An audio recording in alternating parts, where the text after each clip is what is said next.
सिंदूर बांटने की योजना को अफवाह बता दिया गया है और अब कार्यकर्ताओं में भारी आक्रोश है। आक्रोश होगा भी क्यों नहीं। 70 सालों में पहली बार खुलेआम छेड़खानी और आवारागर्दी करने का मौका मिल रहा था। दूसरों के घरों में सिंदूर लेकर जाने का अवसर बन रहा था। मन में पराई औरतों को सिंदूर की डिबिया देने के सपने पल रहे थे, पर सब पर पानी फिर गया। लफंगों ने मन ही मन कितने सारे डायलॉग गढ़ लिए थे। सिंदूर बांटते वक्त क्या क्या दुव्यर्थी बातें बोलनी हैं, वो सब भी मनोज भैया और रवि भैया से लिखवा लिए थे। सिंदूर बांटने के लिए मोहल्लों के घर आपसी सहमति से बांट चुके थे, लेकिन अचानक यहां भी सीज फायर हो गया। इस योजना को भी अफवाह बता दिया गया। हाय रे सीज फायर, हाय हाय। ये दुख खत्म काहे नहीं होता भाई। अब बेचारे कार्यकर्ता बोले तो बोले क्या, शिकायत करें भी तो किससे, उन्हें तो अपनों ने ही लूटा। खैर, योजना शुरू होने से पहले ही सिंदूर की डिब्बियों की शॉर्टेज हो चुकी थी। बेचारे कार्यकर्ता कुर्ते की दोनों जेबों में सिंदूर की डिब्बियां भरकर टहलने लगे थे। कार्यकर्ताओं में एक नई उमंग, एक नया उत्साह दिखने लगा था। लग रहा था जैसे पार्टी ज्वाइन करना सफल हो गया हो। लेकिन हाय रे किस्मत, देश की आम जनता इनकी मंशा समझ गई। महिलाएं सशंकित हो गईं, पुरुष चौकन्ने हो गए और घरों के बुजुर्ग गरियाने लगे। चाल चलन तो इन लोगों का वैसे भी जग जाहिर था, पर जब आम जनता को पता चला कि ये लोग उनके घर आएंगे और सिंदूर साथ लाएंगे, तो बात बर्दाश्त से बाहर हो गई, और होनी भी चाहिए।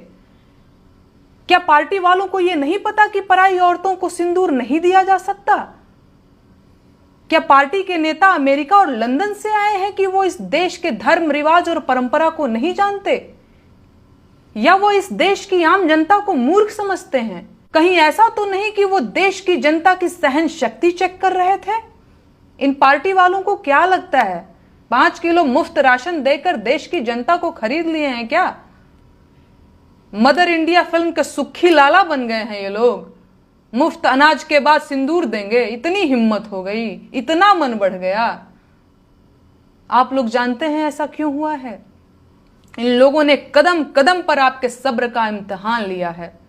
पहले रोजगार देने के नाम पर वोट लेकर सरकार बनाई, पर रोजगार नहीं दिया। फिर काला धन लाकर 15 लाख देने का वादा किया और उसे भी जुमला बता दिया। काला धन और आतंकवाद पर चोट के नाम पर नोटबंदी करके गरीबों की कमर तोड़ दी। बिना ऑक्सीजन लाखों लोग अस्पतालों में मर गए, भगदड़ों में लोग मारे गए, ट्रेन दुर्घटनाओं में लोग मारे गए, आतंकवादी हमलों में लोग मारे गए।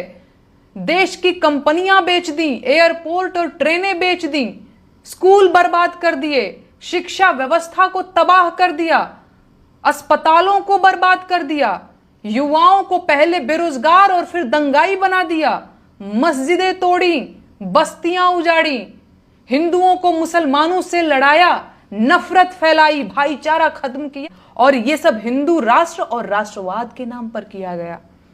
अब जब इतना सब कुछ होने पर आप नहीं बोले, तो इनका मन बढ़ना था ही। अब नौबत ये आ गई है कि ये लोग राष्ट्रवाद के नाम पर आपके घरों में घुसना चाहते हैं, औरतों को सिंदूर देना चाहते हैं। अभी भी वक्त है, जाग जाइए, वरना वो दिन दूर नहीं जब ये लोग देश सेवा के नाम पर आपके घर में आकर बैठ जाएंगे और घर का एक कमरा देश के नाम पर मांगने लगेंगे। अब मन बढ़ने की कोई सीमा तो होती नहीं है। बाकी आप खुद समझदार हैं, अभी भी इतनी देर नहीं हुई है कि गलतियां सुधारी न जा सके।